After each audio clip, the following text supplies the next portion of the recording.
에베소서 강의 23번째 시간으로 생명 없는 자들의 행동이라는 제목으로 말씀을 보겠습니다. 바울은 에베소 4장에서 일관되게 성도가 무엇을 위해 부름을 받았는지를 계속해서 이야기를 하고 있습니다.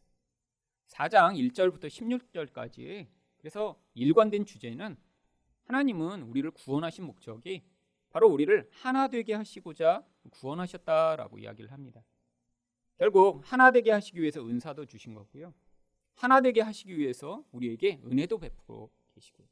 또 하나 되게 하시기 위해 하나님이 성령으로 지금도 계속 교회 가운데 역사하셔서 우리의 그 하나됨을 계속 지켜나가 결국 그 하나된 성도들 가운데 하나님의 영광이 임하고 또 그 하나님과 한 몸 된 존재로 우리가 함께 그 하나님의 모습을 세상에도 보여줄 수 있다라고 이야기를 하고 있죠. 그런데 이 성도가 이렇게 부름을 받은 그 하나됨을 추구하는 것과 가장 반대되는 모습으로 살아가는 사람들이 있습니다. 바로 세상 사람이라고 하는 것입니다. 세상 사람들은 이런 하나됨이라고 하는 목적과 관계없이 자기의 욕망과 또 자기의 뜻에 따라 세상을 살아갑니다. 하나됨을 깨트리는 가장 중요한 요소는 결국 욕심입니다. 하나됨을 위해서는 자기가 존재해서는 안 되죠. 내 뜻, 내가 원하는 것, 내 눈에 좋아 보이는 것을 계속 추구하면 하나됨을 절대 이룰 수 없습니다. 그렇기 때문에 이 하나됨이라고 하는 그 주제 안에서 그것과 가장 반대되는 모습으로 살아가는 이 세상 사람들의 예를 지금 바울이 들고 있는 것입니다. 바울은 이 세상 사람들을 여기서 이방인이라고 부르며 또한 생명 없는 자들이라고 부르고 있습니다. 그렇다면 이렇게 생명 없는 자들의 행동은 어떤 특징이 있나요? 첫 번째로 마음의 허망함으로 행합니다. 17절 말씀입니다. 그러므로 내가 이것을 말하며 주 안에서 증언하노니 이제부터 너희는 이방인이 그 마음의 허망한 것으로 행함같이 행하지 말라. 바울은 자신이 이런 이야기를 결국 하나됨을 성도가 열심히 추구하고 살아야 되는 그 목적이 있음을 바로 주와 같은 마음으로 우리에게 전하고 있다라고 이야기를 합니다. 그러면서 또한 이 하나됨을 깨트리는 이 이방인들의 그 모든 모습이 어떠한 특징을 가지고 있는지를 이렇게 이야기합니다. 이방인들은 마음의 허망함으로 행한다라고 이야기를 하죠. 이 허망함이라고 하는 마타요테스라고 하는 단어는 원래 그냥 텅 비어 있음이라고 하는 뜻입니다. 영어로는 그래서 그냥 empty라고 번역하거나 텅 비어 있으니까 아무 쓸모가 없을 거 아니에요. 어떤 물건이 있는데 속에 원래 채워졌어야 할 그 내용물이 하나도 없는 그런 빈 꽝통 같은 상태. 그래서 쓸모없는 useless라고 번역을 하고 있죠. 그런데 이 생명 없음으로 텅 비어 있는 상태가 이방인들이라고 하는 것입니다.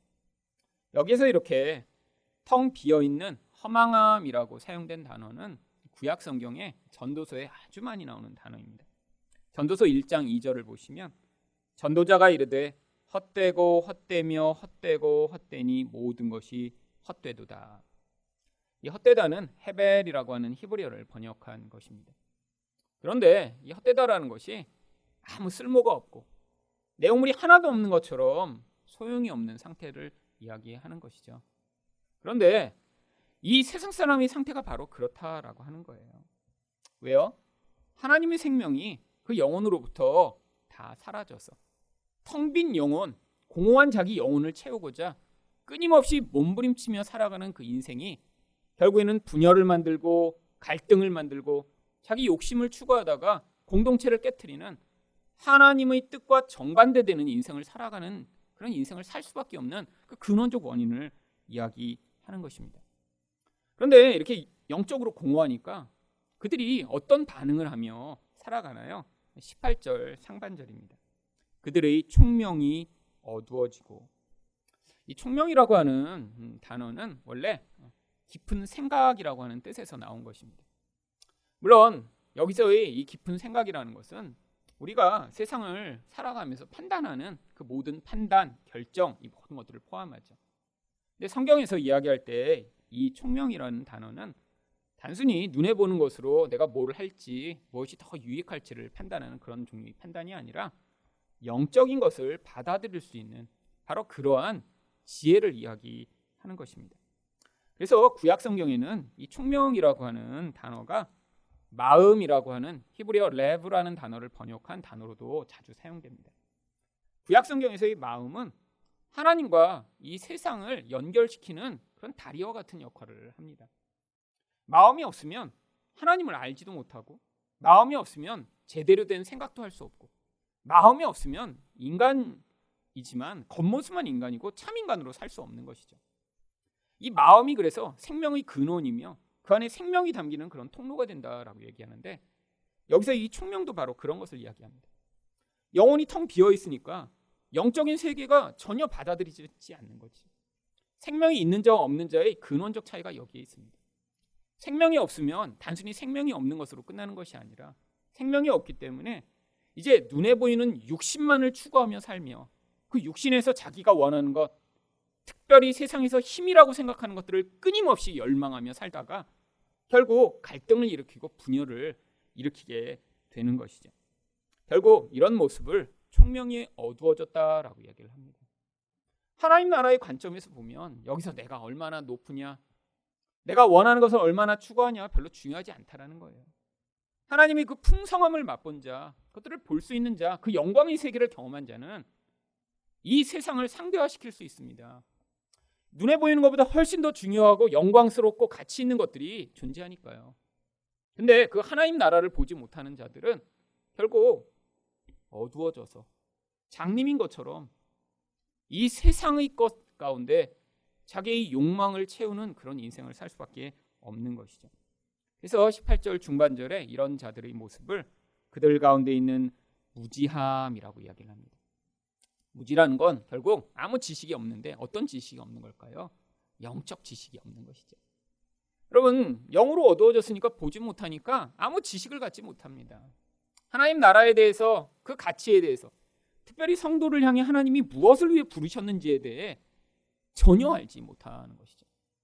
여러분, 이 4장은 바울이 하나님이 성도를 왜 부르셨는지에 대한 그 목적 가운데 계속 이야기를 연결해 가고 있는 거예요.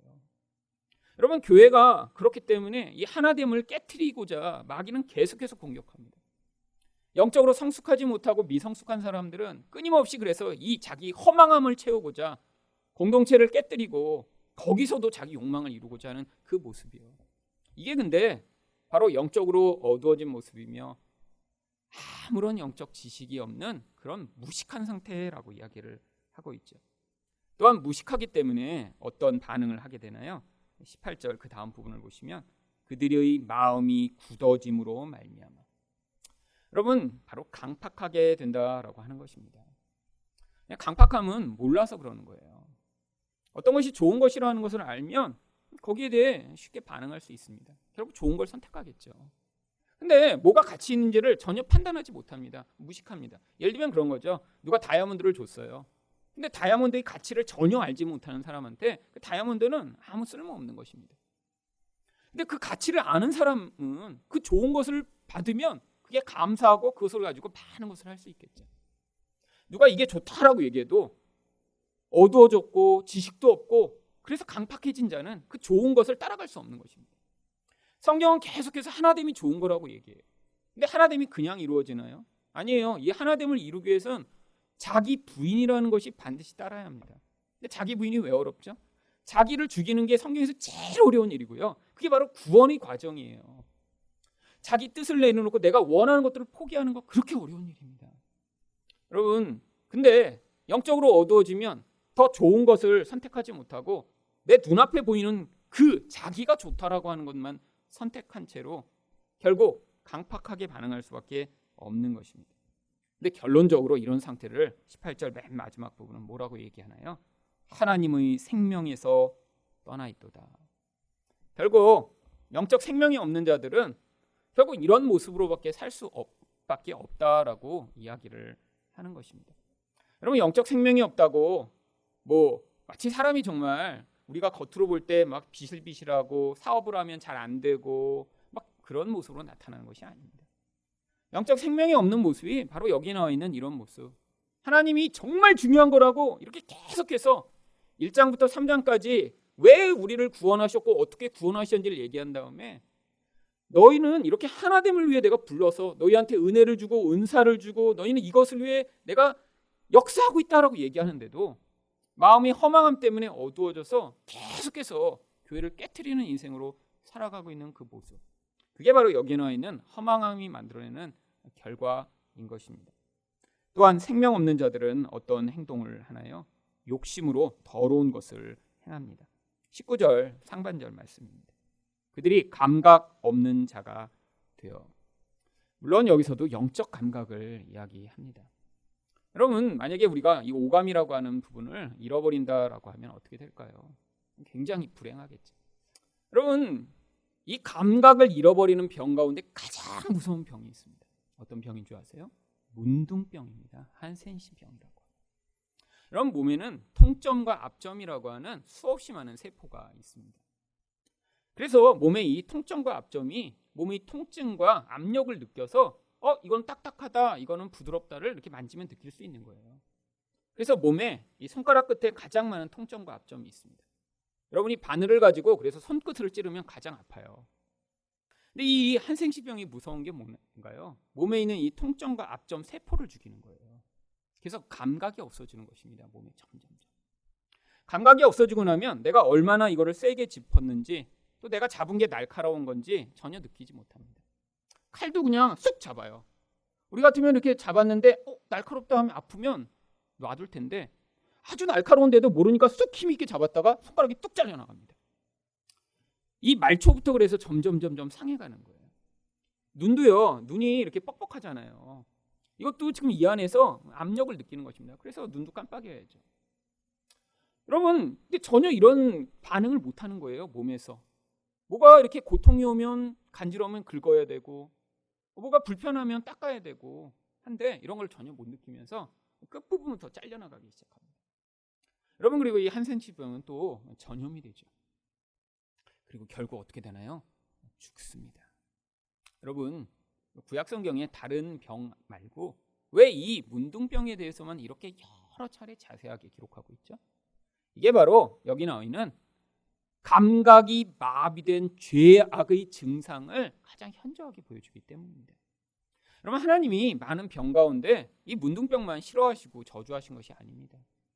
구약에 있는 어떠한 눈에 보이는 현상을 통해서 이 영적인 모습을 우리에게 시청각적인 것으로 가르쳐 주시고자 구약에 문둥병을 자세히 기록하신 것이죠. 죄악이 그렇다라는 거예요. 영적으로 텅 비어 있습니다. 그 상태로 있는 게 아니라는 것입니다. 영적인 모든 감각, 하나님에 대해 반응하고 말씀에 대해 반응할 수 있는 감각 자체를 다 잃어버리게 만들어요. 말씀을 아무리 들어도 반응하지 못합니다. 그냥 좋은 소리, 나에게 유익이 되는 소리, 재밌는 소리만 거기서 자기가 하나씩 둘씩 받아들이고 나머지는 다 그냥 사라져버리는 거죠.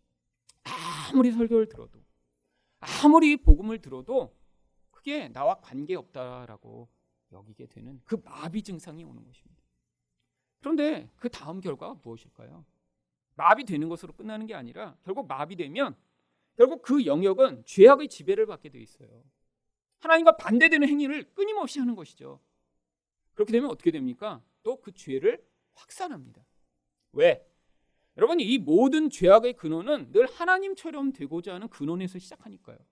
근데 힘이라는 것은 결국 그 힘을 확산해서 주변에 있는 여러 사람과 함께 그 힘을 여럿에게 영향 미칠 수 있을 때 그게 강력하다고 여기니까 자꾸 죄악을 남에게 확산합니다. 여러분, 근데 그 결과가 뭐라고요? 사망입니다. 어떤 사망이요? 영적 사망이요.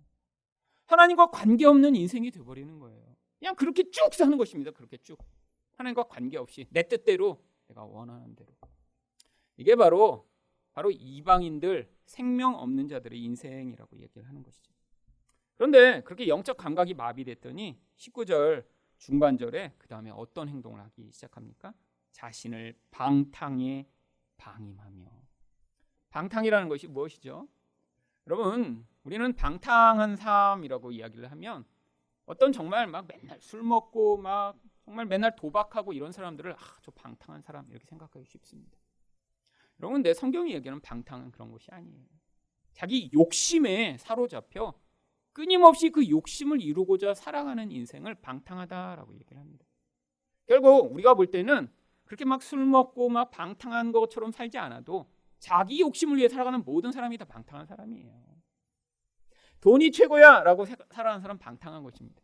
성공이 최고야 그래서 세상이 보면 성공하신 분이네요 이렇게 볼 수 있지만, 영적 입장에서는 그 성공을 통해 자기 욕망, 무엇인가 높아지는 것으로 인정받고자 하는 욕망을 추구하고 있기 때문에 방탕한 것이라고 이야기를 하는 것입니다. 욕망에 끌려 한계를 넘어가는 인생을 계속 사는 거예요. 여러분, 영적 생명이 없으면 왜 그렇게 되죠? 공허하니까요. 눈에 보는 것으로 끊임없이 무엇인가를 추구해서 그게 자기를 채워줄 것이라고 생각하니까 다 방탕해집니다. 그래서 그 방탕의 모습을 19절 하반절이 뭐라고 얘기하나요? 모든 더러운 것을 욕심으로 행하되. 그 근원에 무엇이 있다라는 거죠? 텅 빈 영혼에서 시작된 욕심이 결국 하나님이 기뻐하시지 않는 더러운 결과를 만드는 인생을 살도록 하는 것입니다. 여러분, 더럽다라고 하는 건 우리가 볼 때 도덕적인 개념이 아닙니다. 성경을 이해하실 때 많은 사람들이 여전히 뭐 나쁜 거 더러운 거 하면 늘 이런 도덕적으로 나쁜 짓 하고 더러운 짓 하는 저런 나쁜 사람, 우리가 볼 때 생각하는 그런 사람을 얘기하는데, 성경이 얘기하는 이런 더러운 것, 이것도 그런 도덕적 개념이 아니에요. 욕심에서 나와서 자기 욕심을 위해 선택하는 그 모든 결과가 하나님이 거룩이라고 하는 죄와 반대된 속성과 반대되는 더러운 결과를 남긴다라고 하는 것이죠. 거룩이 무엇인가요? 하나님의 온전한 속성입니다. 어떤 속성이요? 죄가 없는 속성이요. 근데 죄가 없으려면 어떻게 되어야 되나요? 우리 안에서 하나님처럼 되려고 하는 그 모든 욕구가 다 죽임을 당하고, 내가 이건 좋은 거야, 내가 이건 나쁜 거야 라고 판단하는 나의 모든 판단을 내려놓으며 하나님이 이건 좋은 거야 라고 하는 것을 내가 고통스럽고 희생 치르더라도 따라갈 수 있는 자리에 있을 때만 거룩해질 수 있는 것입니다. 근데 하나님이 지금 뭐가 중요하고 뭐가 가장 가치 있는 거라고 성도에게 요구하신다고요? 하나 되며. 어떤 하나 되며? 교회의 하나 되며. 이게 왜 어렵죠? 여러분, 하나됨을 위해선 사실 우리에게 요구하시는 사랑이라고 하는 그런 행위가 우리로부터 나타나야 합니다. 여러분, 신약성경에서 하나님이 우리에게 많은 율법을 주셨나요? 이것도 하고 저것도 하고. 아니요. 딱 하나만 주셨잖아요. 사랑하라고요. 사랑하라고. 내가 너희를 사랑하듯 너희가 사랑하라고요. 근데 하나됨이 이 사랑이 없으면 절대로 안 될 것 아닙니까? 근데 이 공허함과 욕심은 사랑이 아닌 늘 이런 더러운 결과만을 만들어내기 때문이죠. 우리를 향해 그래서 성경이 20절에 뭐라고 경고하나요? 오직 너희는 그리스도를 그같이 배우지 아니하였느니라. 여러분, 예수를 통해 우리에게 보여주신 것이 바로 이런 모습이 아니라는 것입니다. 예수님은 자기 그 모든 것들을 희생하여 우리를 사랑하시고자 우리에게 오셔서 그 은혜를 베풀어 주셨죠. 여러분, 자기 제자들, 그 못난 제자들을 어떻게 하셨나요? 용납하시고 사랑하셔서 자기 품에 안으셨습니다. 여러분, 그 못나고 예수를 버린 제자들을 위해 예수님이 십자가에 달려 죽으시며 거기에서 우리에게 그 말씀뿐 아니라 삶으로 사랑이 무엇인가를 보여주셨습니다. 결국 사랑하지 않고 자기 공허함을 메우고자 욕심을 추구하는 이런 모습과 인생이 예수 그리스도와는 정반대되는 그런 모습이기 때문에 너희가 그렇게 예수를 배우지 아니하였는데 그런 행동이 나타날 때마다 너희가 아직도 이런 미성숙함과 세상의 모습으로 살아가고 있음을 기억하고 깨달으며 그게 얼마나 무서운 하나님 앞에서의 죄인지를 깨달으라라고 지금 바울이 경고하고 있는 것입니다.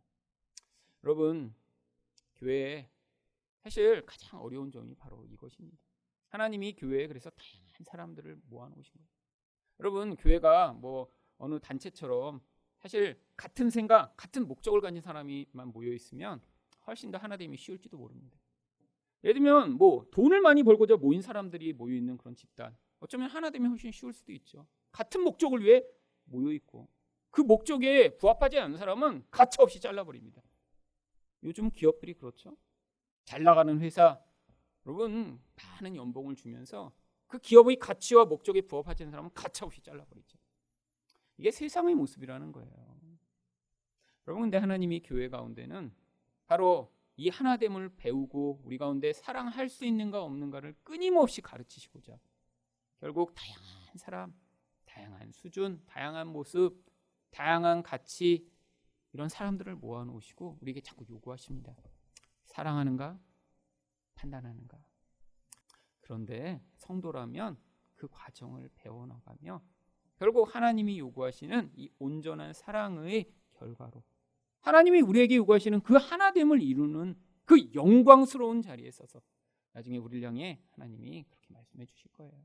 너가 그 깨어진 것을 붙도 않고 그 아파하는 사람을 붙들어주고 하나됨을 지킨 나의 일을 잘하였구나.